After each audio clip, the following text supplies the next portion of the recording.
We're all in therapy. We're couples therapy. Couple therapy. Oh, hey, what's up? Oh my gosh, hi. Good.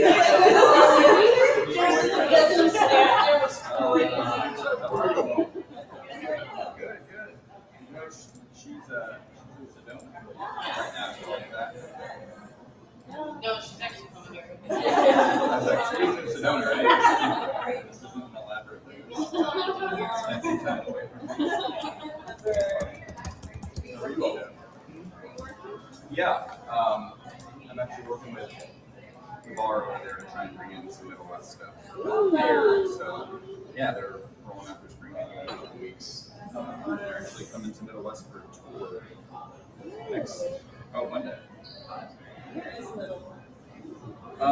Our distillery is in the short. You know where Brother Drake used to be? Yeah. Is that the one that has the stone fruit vodka? Okay, it's really good. It's us. I'll tell them. All right, we're waiting to get Pompey on. He's just signing in here shortly, and then we will get started. Right. But yeah, and then we're building a new distillery as well outside of Bexley. Yeah. It's like Allen Creek. Really? Yeah. Right by the what's there? Lions Den, I think. Yeah. The chicken and fish place. That's awesome. There's like nothing to there besides a taco. Yeah. That will like bring fun stuff. Exactly. It needs some work to build up a little bit. No, I feel like that will because it's so close to like all the different stuff. The area, and when it's all built out, kind of like they do on the first trail. Everything contained on the campus, tasting rooms, green space, maybe a restaurant. So, exciting stuff. Yeah, maybe a space to go work. There he is. Hey, how goes it, man? What's up? Okay, I don't know about Good. Make sure my audio is right. I was like, I'm getting a lot of feedback on your side. There's a lot of noise, I guess. Can you hear me? Yes. Yeah, I got you. Switching over to my Bluetooth. Dude, you got quite the setup down there. Yeah, we try. We do a lot of. If you check us out on Facebook, Instagram, and we got a little TikTok action. Yeah. We try to do some videos and try to do some education. Yeah. Wow. I gotta get that set up from you guys. I haven't even set up my stuff. We're kind of like renovating and remodeling my place, but I'm trying to build out the basement a little bit better. So Okay. It's got like good lighting and stuff. Yeah, we've as you can see from the background, we've spent a little bit of Dude, cheddar making sure it. I'm processing how much I'm adding up all the stuff of what I know. I was like, that's good stuff, man. That's We're trying because we've been trying educational videos for a hot second now, and we actually found we've got really good feedback, and we've had some good responses from clients that actually found us. I've had like a couple clients that found me through Facebook and TikTok at this point. dude, all of my stuff for School of Grit, like 95% is through TikTok. Mm-hmm. Maybe 90%. There's a good bit that comes through LinkedIn and stuff. But yeah, so the best I learned this a while ago is like the best way to sell anything, your product, good, service, whatever, is literally just education. Teaching people about what it is that you do and the intricacies of whatever business you're in. Yeah. So, but yeah, man. So I figure we take about 45 minutes or so, an hour. We'll run down some of these questions. This is very conversational. Like we'll record this. I think it really is just awesome because we're both, prior service backgrounds. Obviously did 20 years in the Air Force, built your own business, which is also, I got tons of questions to ask for just other people of like the transition from military to business ownership and starting your own thing is such a grind, and it's such a unique experience that very few people go through, but I really, in our conversations, like I see this as the future of transitioning service members. Is you have these intangible skills, this tenacity, this grit, this little edge to you. More than anything, the military taught us. They gave us. Yeah, that. yeah. The majority And of us joined so young that we just didn't hang it even up. realize that they were pushing us in that direction. Yeah, it's so well suited for entrepreneurship. I say this is just I repeat this over and over. It's just the only thing service members are missing is the education of how to do it. You don't need to lift a truck over your head. You don't need to be some superhuman athlete. Like, you got to have a general desire to be successful, and it's just learning the process of how to do the thing. So, I can't agree enough. More than anything, I'm always trying to teach my children and everybody I bump into. They're always like, well, I lack the motivation, and I'm like, you don't lack the motivation. You lack the discipline. And they're like, well, what do you mean? I was like, motivation is a feeling. It's no different than happiness or sadness or anything else. Your motivation is going to come and go all day long. But the discipline, no different than when we were military. They told us, hey, you have to be here for PT, you have to be here for the job, and you had a discipline enough to do it. So now you just need a discipline enough to carry this through to be successful. And you'll have days of wonderful, great motivation, and other days where you're like, you go back to your military roots of embrace the suck. Why in the hell did I do this? Yeah. It's Why such did I start this again? It's such a polarity. It's kind of like it's almost like comical at times, but like when you really start breaking down the finances and the potential for multiplying your time and building a business, and you understand the way the whole thing works, it's just like I say, like, my favorite thing to say is, like, you don't get paid any more or less for standing outside of a container.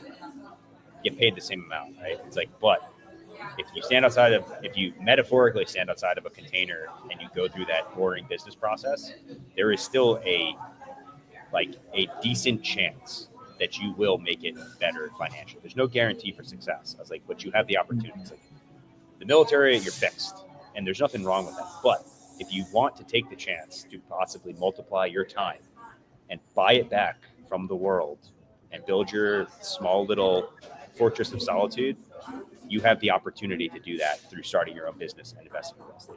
100%. That is the best tool. Those are the best two tools that I have seen. So I can't agree enough, dude. yeah. Yeah, man. So let's get started. So let's talk. I'd say just go over a quick background, how you got started in property management, what that transition looked like from, retiring of the Air Force, right? That's 20 years. It's not a small amount of time. Yeah. Retiring from the Air Force, picking the thing that you wanted to do, which, became real estate and property management. What did that look like? So it's really, it's crazy, Corey, how the military always, when you're active duty and you're getting ready for that retirement, you always hear people tell you, oh, just have a plan, right?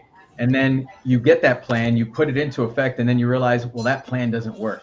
On average, military individuals, when they retire, they go through about 3 to 5 jobs before they settle on one. Because what you think the civilian world is going to be like never ends up being that way. Case in point, I made sure throughout my military career, I was a physical therapy technician, and then I became an orthotist, and I loved the way the military trained me to be an orthotist. So I got my degree, I got my civilian certifications, and I stepped out of the military to go become a civilian orthotist. I got hired by a small clinic. I started seeing patients, and Corey, I freaking hated my life. Like, it was absolutely boring. I hated going to work. The pay was great, but I'm like, why the hell am I doing this? I don't even like doing this, but I was doing it for a paycheck and not doing it. It no longer was giving me what I needed from a passion sense. And I found myself feeling exactly the same way I found active duty, where I was like, I was ready to punch already, and I had been doing it for like a month and a half, 2 months. And I'm like, this isn't it. Like, I worked so hard for this plan to get here, and now I feel just as lost as everything else. So my buddy, Pete Candelario, we've been best friends and we've known each other for well over 20 plus years now. he was like, dude, I'm doing real estate right now. He was like, I know it might not be your cup of tea, but why don't you just join me? He was like, come do this for a little bit. He was like, get your feet wet, try it out, and then we'll see what happens, right? And if nothing else, he was like, it just gives you some little bit of income until you can figure out what you really want to do, right? And I was like, all right. Now, and I'm like, well, I have no idea how to be a salesman. He's like, well, I don't need you to do sales. I've actually never done a sale. And I'm like, how are you in property management, never done, or real estate, and never did a sale? And he said, well, I'm in property management. And I was like, well, you never do sales? You don't, how does that work? And he's like, just come join me. So I joined him. We started doing it. And after about 2 or 3 months of it, I was like, yeah, this is kind of cool. I liked this. I would have never in a million years, if you had told me when I was active duty, you're going to end up in the real estate world, working property management and open up your own brokerage and create all of that. I would have looked at you and thought you're crazy. Like there's no way that's not my passion. And that's not the direction that I wanted to go in. And I ended up doing it for almost 4 years. Well, the owner of the company we were working with and Pete, he was co-owner, they had a falling out and he ends up leaving the company. And then the owner, because I was so close with Pete, he knew we were buddies. He didn't feel comfortable keeping me on the company. So he's like, hey, you need to go. So I found myself without a job. Yeah. You know, and so that evening I went home and I drew up a business plan to my buddy Pete. And I was like, look, essentially the business plan was for us to open up our own property management company and our own brokerage. And he looked at me like, you typed this up in one night? I was like, yeah, I just felt like Free ChatGPT. Yeah, about it.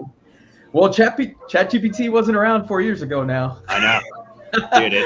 It's a multiplier now, but like doing that like freehand that's impressive. I knocked it out freehand in one night, and I sent it to him, and he called me like 15 minutes after I sent it to him. Like, are you kidding me? When did you type this up? I was like, last night. I was like, dude, at this point, we got to go all in, and the only way to make it big or do anything with ourselves at this point, like the military taught us, is go all in and go hard. And we went all in. We did everything that we needed to do. We cracked open an LLC. We added ourselves as business owners. We started creating from the ground up our management processes and what it was going to look like, and creating the brokerage. And here we are now. So the ride has been insane. It's been a whirlwind, and I couldn't be as far as I am now without my fellow veteran family members and compatriots that we did this together. Yeah, dude, they're just superhumans. They really are. Like the stuff that the military ingrains in us, a lot of like people, I guess you could see them as like negative, like we're just all bitter. We're like, you get this like chip on our shoulder. Like we don't like dealing with BS and all sorts of stuff. But it's like, that is like the magic sauce of success. Because then once I say it's like Seabiscuit, like big jockey, small horse, but like they always held them back.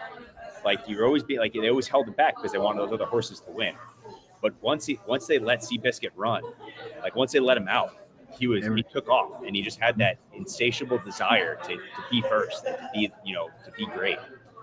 So, and then all the other stuff, like we're going to talk here in a second, but like the technical side of whatever business you're in, the property management, like you'll figure it out as you go. We go into the military, like all of the stuff that we do is dangerous, no matter what part it is. If it's jets or explosions or guns or whatever, all of that stuff it's still dangerous, but it gets like better and safer and more manageable with training and experience. It's like, that's all you need.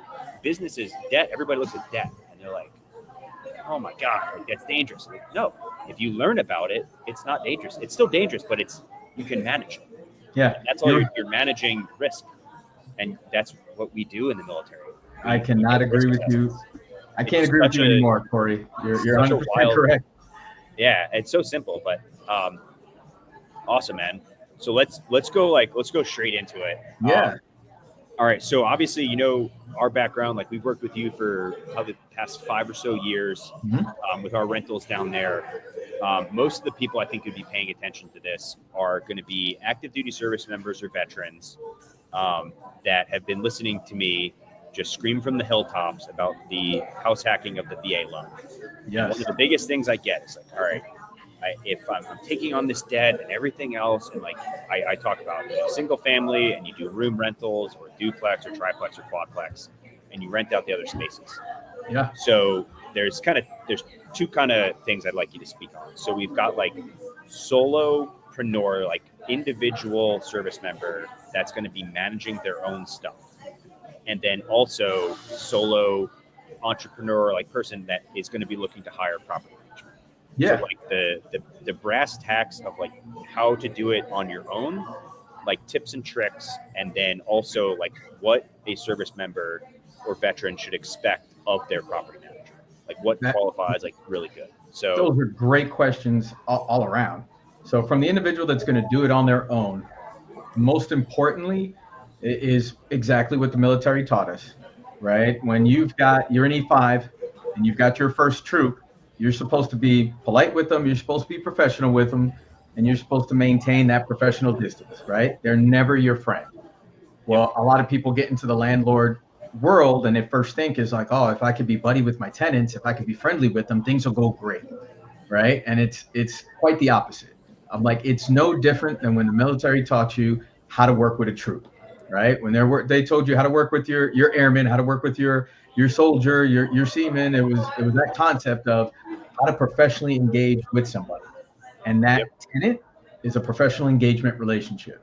So you keep them at a professional distance so that things never get out of hand or too squirrely.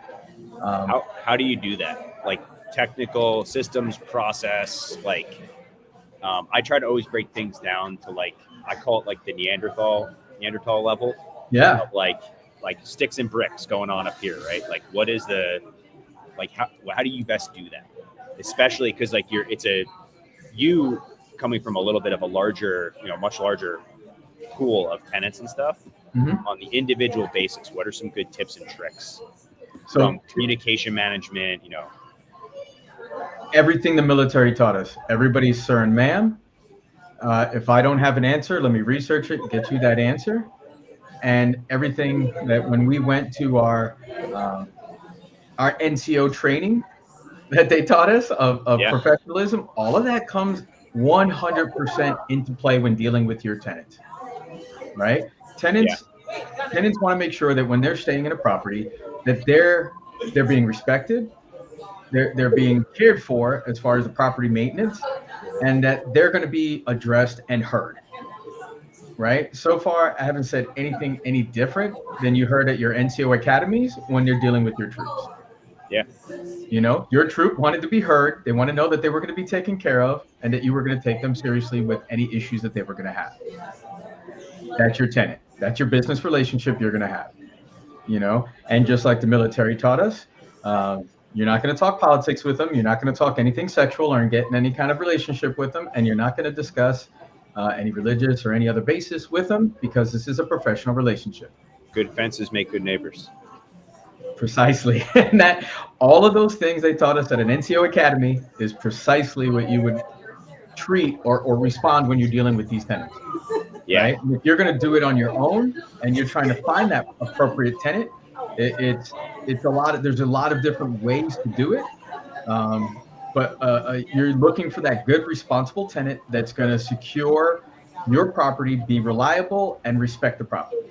Yeah. Right. And there's avenues you can do that, like Zillow and other aspects. If you're trying to manage it on your own, they have a lot of these sites will provide you capability for you to run background checks on these tenants so that you can make sure you're getting a clear shot, right? Because you don't want to, very much like the military, you can't always believe what they put on their application, right? It's that paper board. It's so boring and it's so dry, but it is such a good. There's so many little isms that I just immediately pick up on, and it just crosses over well. It just transfers. It relates right over everything that you did when you became that NCO and you sat on that paper board. You were able to read that paper, and like they didn't do this. or this may not be 100% real. So Yeah. you trust it, but I need verification. Show me how you did this. Yeah. So this is a good segue. So question one, talk about tenants. So like, what makes a good one? How do you sift through? How do you, and like, what goes into the screening process? The screening process more than anything, and that's why you need programs to assist you, at least today's date, right? If you're going to do this on your own, first and foremost, you want to be able to run background checks. You want to run credit checks, criminal history checks, work verification. You want to make sure they work where they say they work. You want to make sure that job is actually a legitimate company and they're not just feeding you a company address with a fake address. Yeah. Right. Someplace, and you reference ChatGPT. ChatGPT is all too real, and the amount of fake applications we've received ever since ChatGPT came out has been surreal. So if you're going to be a landlord and you're going to rent out your property and you're living in that vicinity, and they give you a pay structure as far as saying they work for company ABC that's located on Main Road, you know what? It might behoove you to take a moment and go drive to Main Road and see if you find that business address. Yeah. And understand that it might be a Connex of some kind, right? And that's fine. That means if there's a sign hanging up and it's a legitimate business and you can tell that, okay, this is just where they run it. They run it out of one of these rental Connexes right now. Then, okay, then that's, you're real, right? Yeah. But if you go to that address and there's nothing there, or that Connex is empty, they might be running a scam on you, right? Yeah. I've seen some of, I have been very fortunate with all my stuff. I only have 5 doors plus the farm I just got, but that's not a rental. But I have 5 rental doors up here plus the stuff down there with you, and it truly is it only takes one. Like it only takes one great tenant, or it takes one bad tenant to make it work or not work. And if you spend your time, it's just my experience, and feel free to weigh in on this, but from what I've seen on the self-managing side, if you spend your time looking for the right people, you ask the right questions, you do all the stuff that you just talked about, the income verification, the credit scores, everything. You place that tenant right and you create enough value for them and build enough trust, they'll always pay you. They'll probably even give you above market rent if you really people pay for value and amenities and stuff. And it really I can't stress enough to anybody watching this that's looking to get started is spend your time on the front end and pick the right person. Yes. Or absolutely. So there will be times as a property management company perspective that I'll deny multiple clients applying before I bother grabbing or authorizing the right one, because I want to make sure that my owner's taken care of, and I want to make sure we're taken care of as a company, and that the individual that's coming in is going to be a legitimate family or single individual that is just trying to do right and trying to make sure that that there's someone who is looking for a place to live that's realistic, right? And once we get that type of person, a real person, not somebody that's trying to take advantage of the system, it ends up being a great relationship thereafter. Yeah. So somebody that's looking like a service member that, let's say, has had a couple properties and they're getting ready to look at property management. Mm-hmm. What type of questions should they be asking them? Should they be asking their prospective property managers to ensure that that's that they're getting that caliber of property manager that goes in that detail of looking? And I don't know, can you talk a little bit more on how to kind of the Army word is shit test, but how do you test those people and make that they are going to do what they say they're going to do, and they go through that same level of care and detail? I think the best way, more than anything, I wish Shane was on here, man. Shane hit me up, and he must have quizzed me up and down for 30, 45 minutes, all over the place. I think I should have him on here next. Yeah, with modern technology, I think you should be able to ask a ChatGPT Yep. to give you a breakdown of questions to ask, and you should be able to get solid answers from any company that you're reaching out to. If you ask a question to a company and they've got to tell you, well, let me get back to you. Well, I don't know. Well, and they don't want to give you an answer. To me, it's already shady, Yeah. right? It's already an uncomfortable relationship if that company you're speaking to can't be transparent from the get-go. Yeah. If they're already tap dancing and you're already in the beginning process of getting to know each other, you shouldn't be tap dancing right now. You should be able to tell me from the get-go, how much is it going to cost for you to manage my house? How much is it going to cost? What charges do you have? A lot of property management companies have a lot of fees, right? It's how we make our money. Okay, well, what are those fees? If they can't, what do tell those you generally look like? Like, is there like market standards of like what type of fees and stuff? So they're not necessarily market standards, but there are a lot of averages that companies are going to ask for. They're going to ask on average leasing fees. A leasing fee is something that a company charges to be able to take professional photographs of the property. Hopefully they're doing professional photographs and somebody's not running out there with their iPhone or Samsung to clip a bunch of pictures and throw that on the marketing, right? But that's the fee that they charge to pay for that marketing overhead and to assist with the compensation for the real estate agent that's going to come and show the property to find the applicant for there, and everything that rolls in. There's a management fee. There's usually a lease renewal fee. Anything that's going to cause the company to do additional work to keep that tenant happy in so many facets. That's going to be normally where any company in the property management realm is going to charge something, because it's taking that company time and effort to work with the client or the tenant to make sure that the owner is taken care of, the property is taken care of, and making that client happy so that they renew the lease and stay there as long as possible. Right? So anything that's going to cause a company to do that, that's going to cause or cause a fee to be charged. Right? And they should be upfront with those fees regardless what they are. If they can't tell you the fee right off the bat, once again, that's something else that just it would be a red light for me, or to cause me to say, how come you can't give me those fees? Yeah. And that's there's so much. I mean, I've learned so much in like my mistakes. It's true. Like, you learn more from your mistakes. Like, you learn little tips and tricks on like, clauses that you should have in your lease if you're self-managing. And asking, like, it's like when you first get started, you're scared because you have no idea you don't know what you don't know. Right. And like some of the stuff that you don't know could be like a rattlesnake in the grass, and it's like right by your foot and it's going to bite you. Right. Like it kind of sucks, but being able to ask the right questions to get like a 80-20, I'm a big 80-20 guy. Get like most of the stuff right. You're going to get some stuff wrong, but you get the big things right. So here's another question for you. So what are some like common mistakes for early like new stage landlords? Like what do they usually mess up?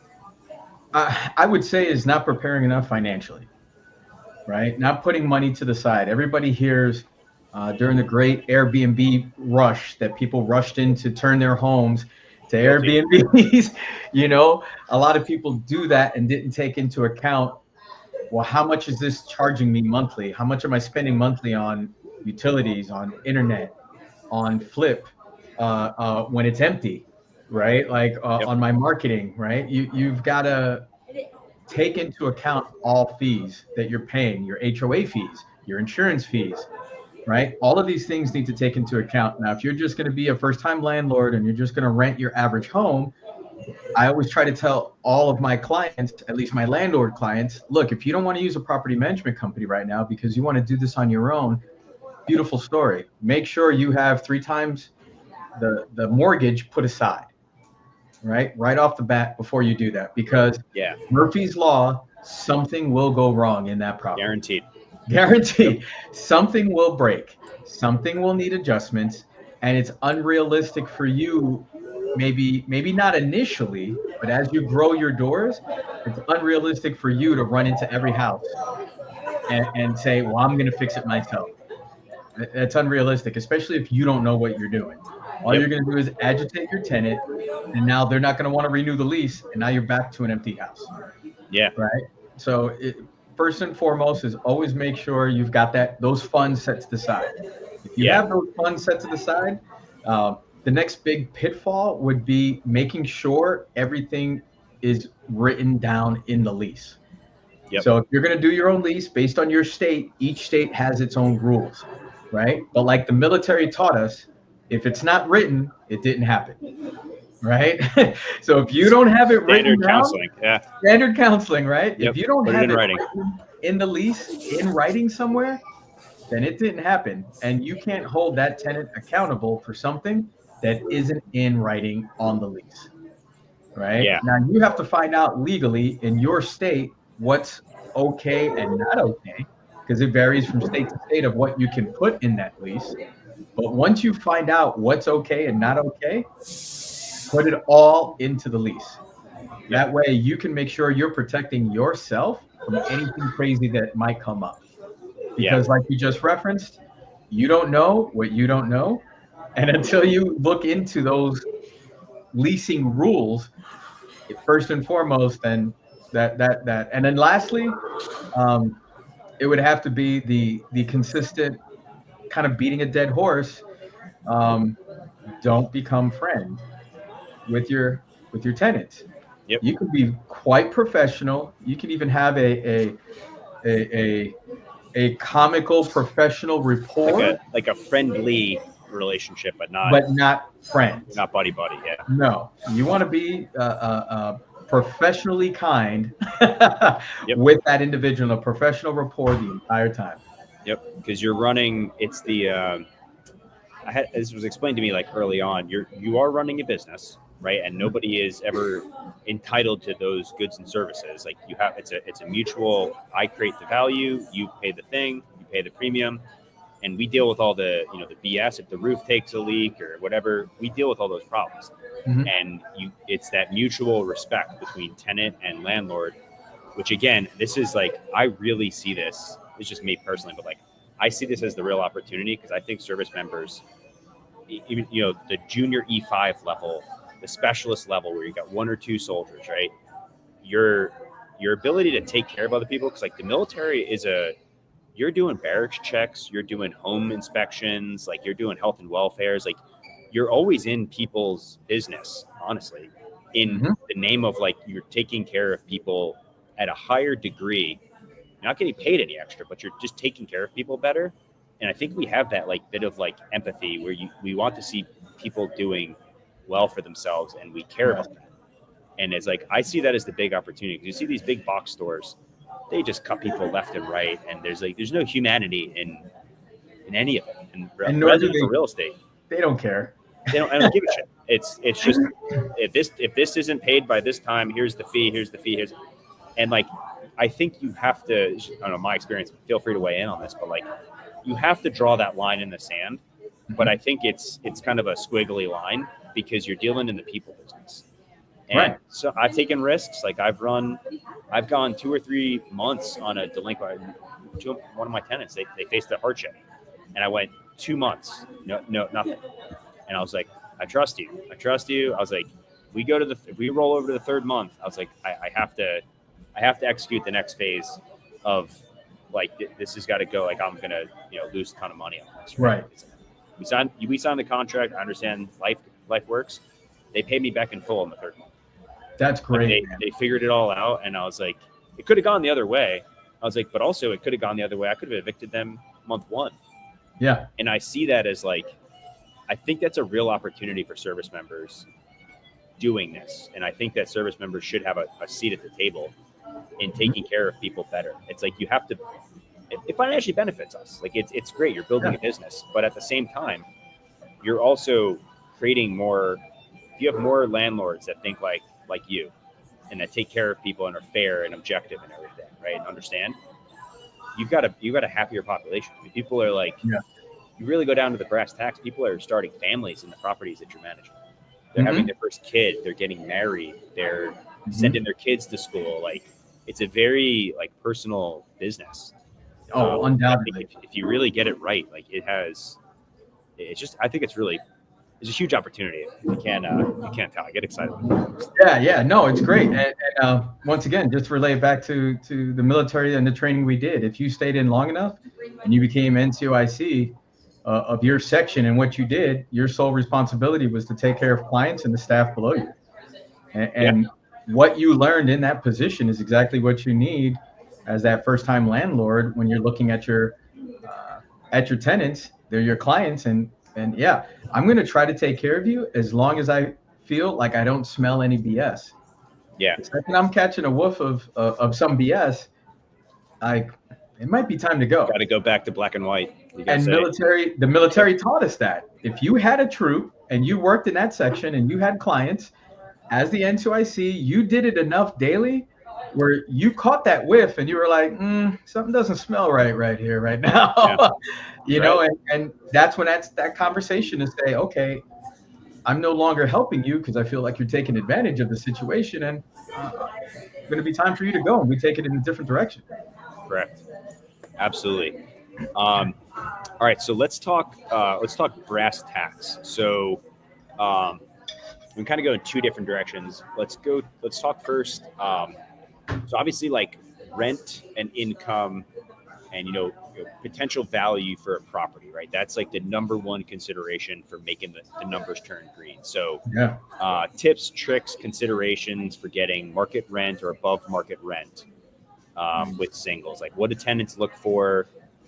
Obviously there's a lot of people that follow me that are in military towns. They're at Fort Campbell, they're down at Lackland, they're in military towns. So like military tenants, just in general too, but like, what are some of the qualities that if a service member is going out and they're buying a property with their VA loan, what are things that they can do, either on the cheap side or just like quick little rehabs or amenities or things that they should look for in a property even before purchasing that are going to give them the confidence to be like, I could get market rent or even above market rent with these amenities or this style of property, anything you can shed light on.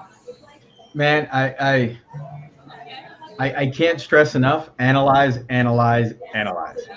right? Analyze the deal. What are you looking at? What are you looking for? Whatever you're going to be looking at purchasing or whatever area, the old adage of real estate, it's all about location. It really does make a deal. It makes a big difference.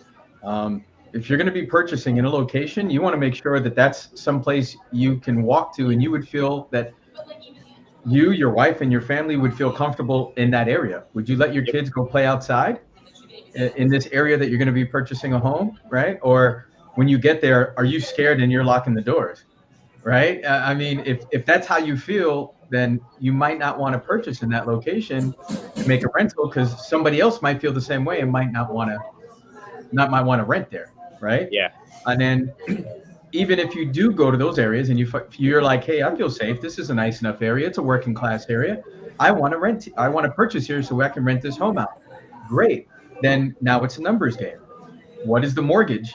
And then hopefully whatever real estate agent you're working with in whatever state you're in is able to get you a rental CMA. So you can see, are the numbers going to work? Is that rent going to match up to that mortgage? Are we close? Are the numbers okay? If the numbers are under, am I okay being under, right? Am I okay understanding that I might not make any money off of this deal, but I'm going to break even and I'm going to look at it as an equity grab. Yeah. Or and if you're okay, your principal pay down. Right. I always say like 200 to 300, per door is usually is a good like starting metric. Mm-hmm. But yet, like, especially if you're on active duty, like, I don't think service members really realize the benefit of paying down your mortgage with tax-free dollars if you have BAH. That goes so much farther than you could ever imagine. And I always say, like, and I'm sure you back me up on this, but like, you always want a cash flow. You need it. Like, you need that little bit of buffer, even if it's just for savings or save it for, Shane and I, we call it the go to war chest. Like, we keep a little bit, 2 to 3, 4 months of, powder, right? Dry powder. But I mean, even if because because the service side is like you're paying. This civilian marketplace can't get that. They don't get a tax-free housing stipend that they can buy 100% leverage and make, the last 30 years, the American housing market through 2008, everything else, 3 to 5% all day, right? But let's say it's 3%. It's like now you're getting 3% on 100% leverage, right? Plus, if you come close to cash flowing, just like you said, you're still getting your principal paid down. Your taxes, your insurance, all that other stuff is getting paid down by your tenant. That's, that could be argued. You could go either way on that, but like that could be argued. That's still a really good deal.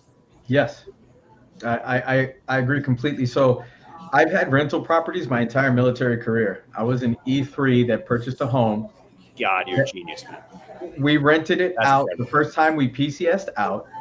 And I would say I was belly up on that property about 300 bones a month. Yeah. For several years, right? And my wife looked at me because my wife was raised in a family that never purchased homes. They were lifelong renters. And I'm first generation immigrant, and my father came here from Honduras and purchased a house as quickly as he could. And when I was old enough, I remember asking him, why are you doing this? And he's like, well, I'm doing this for me and long-term for you and your children. And I didn't understand what he meant, when he was first telling me this. Smart but guy. it's from the get-go, a lot of individuals don't understand generational wealth doesn't happen at one point in time. You've got to purchase things slowly over time as an investment, and it will happen over time. So now that house I bought as an E3 with my wife and my family, now here I am several years later, let's not go into it, retired from the military now. We now own 4 houses. And that first house that we first purchased, we owe less than $50,000 on it. And I'm making now $500 a month over. So it's, and that entire time I've owned that property, my wife and I have only really paid, I want to say I think we calculated it the other day. We paid about $40,000 out of our own pocket, out of a $200,000 note. Yeah. My tenants that have rented out that property have paid everything else. Yeah. And I say, like, people, I call that the price of doing business. Yeah. It's like you have to, and it's just, I say it almost as like misery loves company. Yeah. It's like, hey, you have to take risk. Doing this is about as calculated and safe of a risk as physically possible because of all, the tax-free BAH, you get 100% leverage, the VA backs it, right? And, military towns are generally great rental towns. They average, I think, a 4% appreciation, average out across most of the big military towns. It's something like 3 to 4% across all. Yeah. Yeah. And it's, you've got, they're ecosystems, they're little ecosystems of consistency. And I say that's the price of doing business. Like, you're probably going to lose some money. You're going to have to spend some money. You're going to make bad deals. You're going to overpay contractors when you're new and all sort of stuff. But over time, you're playing a long game. Like, what does it look like 5 years down the line, 10 years, 20 years down the line? And I would beg to argue with individuals that use 401ks. I think 401ks are great for a starting investor, but I would argue that buying a property would be no different than a 401k value of you putting into it. Yeah. Because even though I had to put that $40,000 of pay over several years, that $40,000 I invested with my tenants paying gave me now almost that same property I purchased is now worth a little over $300,000. And it blows everything out of the water, man. I owe the bank $50,000 on that home. So there's $250,000 I've gained in equity that I can cash out, refinance out of that property. And I only put 40 grand into it because I used a VA loan to buy that home without any money down. I have like a similar story. And because I looked at I did this whole like life analysis, and I was like, I don't want to be part. And I'm not saying the TSP is bad. The TSP did great for me. Yeah. But I liquidated everything. I sold the farm. I did a TSP loan, and I took out $50K, and I put 40 into a down payment on a duplex. It was my conventional duplex I did up here in Ohio. And in, I think, 3 years or so, that equity has over doubled. So I turned that 40 down payment in 3 or 4 years. I was like, you don't touch that with the TSP. You don't touch that with any traditional, legacy system of investing. And then in addition to that, I've also cash flowed, $500-600 a month on that ever since then. And then you also, you get access to these other stuff. Like I had gotten, basically got like $100,000 in renovations. I went through a city program that I was able to get new HVAC and AC, and which is crazy, but I qualified for it. And then I had another thing. We had a storm come through, and I had an insurance adjuster, like a roofing company, look at my stuff, and they're like, "Hey, man, we think we can probably get this covered because this is, how our company works." And they basically like kind of fight the insurance companies, but I was blown away by it, and like it qualified for it, and I was like, yeah, I kind of got lucky in that regard, but at the same time, you have to be in the game to get lucky. You have to be playing the game for those like lucky breaks. But it's been incredible. It's like, and I also don't think I'm super smart on a lot of this stuff, but you just have to get in the game. You have to start playing it. I think people, when it comes to everything, with any of the clients I've assisted and helped down here in San Antonio, similar to my wife, she grew up in a household that all they did was rent. Yeah. And her parents actually told her, "Oh, honey, we're a renting family. We don't buy. That's too complicated and too expensive." Yep. So she grew up with that mindset. And then we get married, and she's looking at me, and I tell her like, "Oh, hey, we're going to buy a bunch of houses throughout our marriage." And she looked at me like, "No, we're renters." And I looked at her like, "Who the hell told you that?" Yeah. And it took me a while to be able to explain to her the pros and cons and show her the first time, like, look, we're going to buy a house and I'll walk you through it and I'll show you. And once we walked it through it, we did it, we owned the home. And then about 5 years later, we went back to do it again.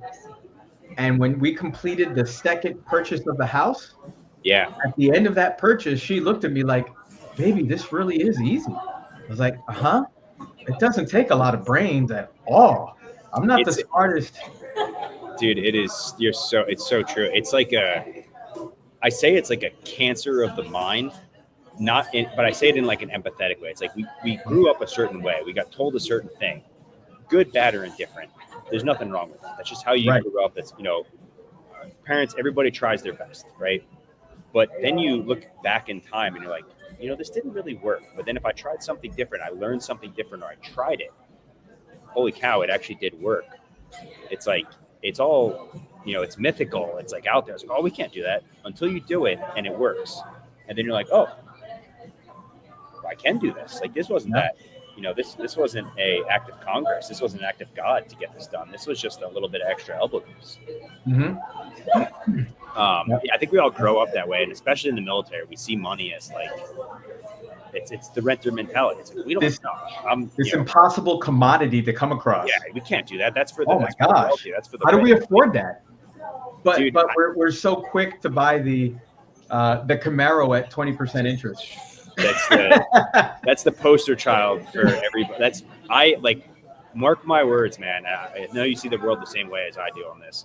I want to change that about the military.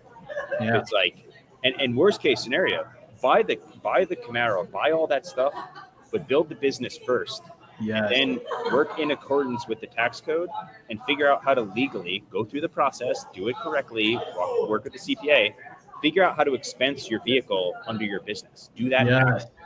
Build the business first, do the hard work first, and then awesome, go take 27% or whatever on your Camaro, and you'll be able to write off the interest.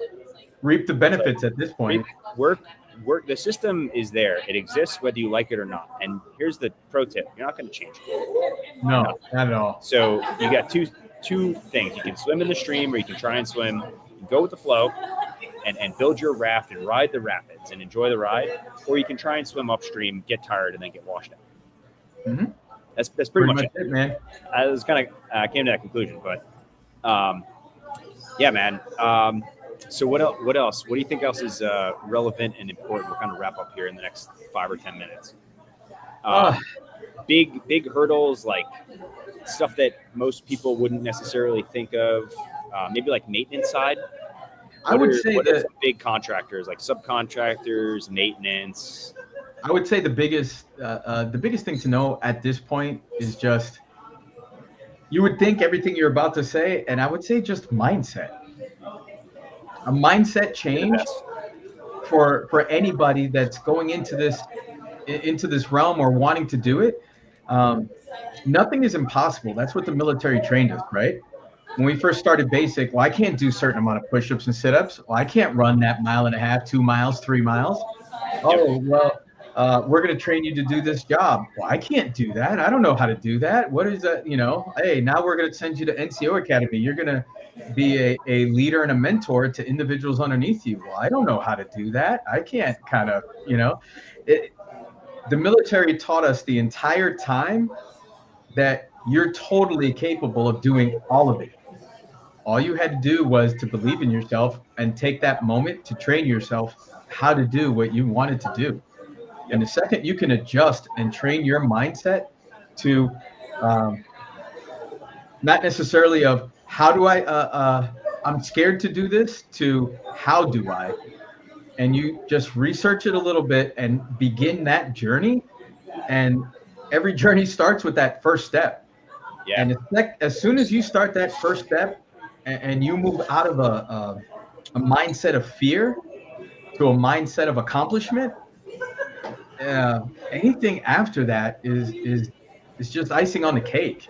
And you're going to be able to move forward in such a passion and in such a path that you're going to turn around one day, look back and go, holy crap, I don't believe I started back there without.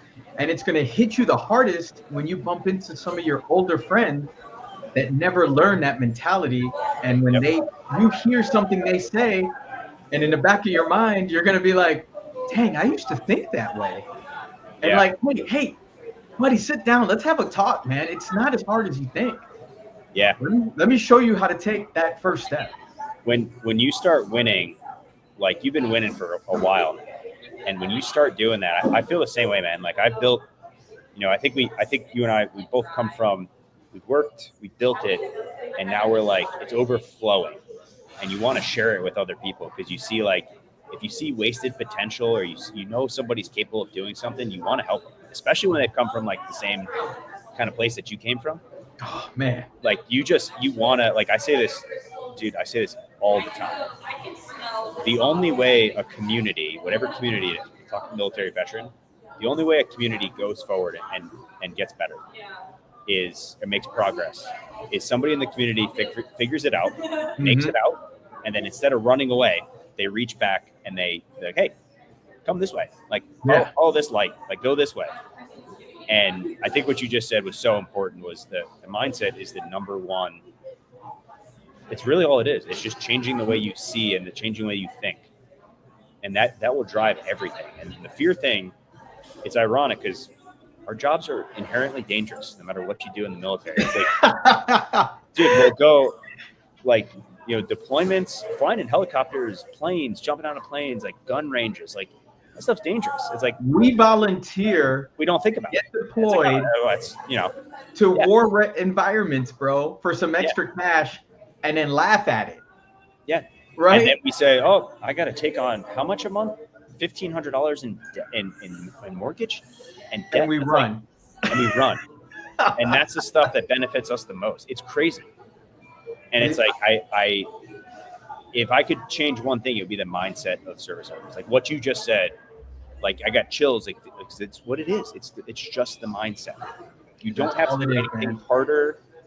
It's not harder. In fact, it's actually easier than your military. Like you're not going to throw your back out. Yeah. You're not going to have to wear 100 pounds of gear and everything else. Like you're not going to have to fix some toilets. You might have to have a couple of uncomfortable conversations.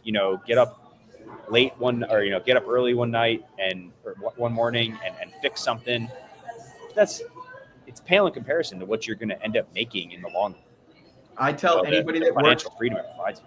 yeah, I tell anybody that works with me, I'm like, you work with me long enough, I'll have you believing that you're an amazing and nothing is impossible, because everything is totally possible once you research it and figure out, how do I get there? ChatGPT and YouTube, like university, those two things. And you're halfway there. Yeah, and then you find people like Pompey. And, Hey man, and I got a question. Can you help me with this? Yeah, sure. let's move forward, man. Let's figure it out. It's possible. It's all possible. Yeah. This has been awesome, man.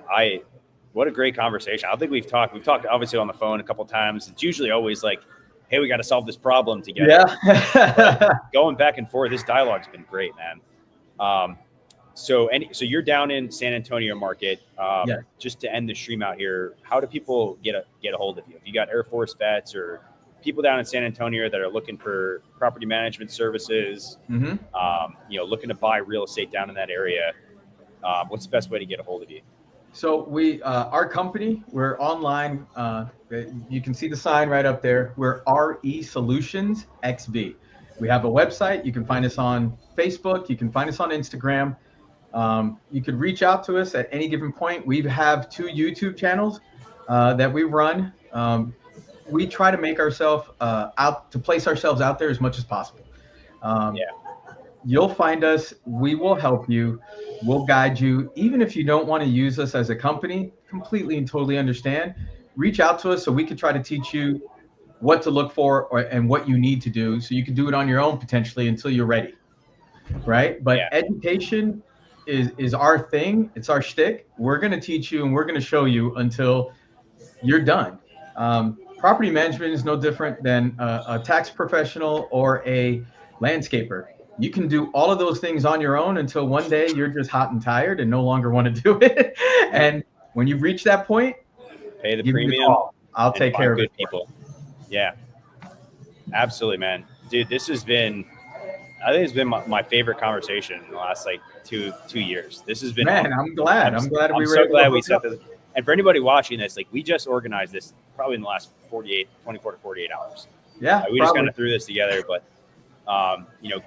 good is better than perfect. Like, done is better than perfect. So correct. I'll Taking make that sure one step, man. I got all your contact info. We'll get your website and everything put in the show notes for this one.